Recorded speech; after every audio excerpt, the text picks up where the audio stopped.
नमस्कार दर्शक बंधु ओडिया प्राइम टीवी को आपण मानक पुणी थे स्वागत।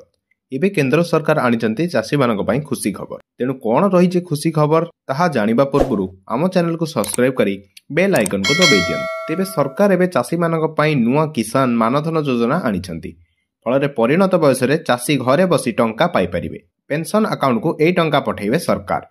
एही योजना चाषी को सामिल करिया को आह्वान करिसंती सरकार। तेबे एथिपाई चाषी को मासको 100 टंका सरकार पेंशन पार्टी रे जमा करिबा को हेबो। वर्तमान सुधा प्राय 2 कोटी चाषी एही योजना रे निज नाम को पंजीकृत करि सारिसंती। ग्रामांचल तथा क्षुद्र चाषी पई एही योजना कार्यकारी करा जायछि। एहा द्वारा एमानक अनेक लाभ मिलिबो। एही योजना रे सामिल होआ पई निर्दिष्ट बयस सीमा 18 रु 40 वर्ष धार्य करा जायछि। एही योजना रे हिताधिकारी मानक 60 वर्ष अतिक्रम परे एही पैसा पेंशन आकार पाइबा को योग्य हेबे। एही योजना रे चाषी को मासिक 3000 टंका प्रदान करा जिवो। जदि हिताधिकारी मृत्यु हो जाए तेबे 50% पैसा फैमिली पेंशन हिसाब रे प्रदान करा जिवो। प्रधानमंत्री किसान मानधन योजना केवल क्षुद्र और ग्रामांचल चाषी पई उद्दिष्ट होई अछि। तेबे एहा थिला चाषी मानक पई आजिर खुशी खबर। आगु एई भली वीडियो देखिया पई हम चैनल से जोड़ी होई रहंतु। धन्यवाद।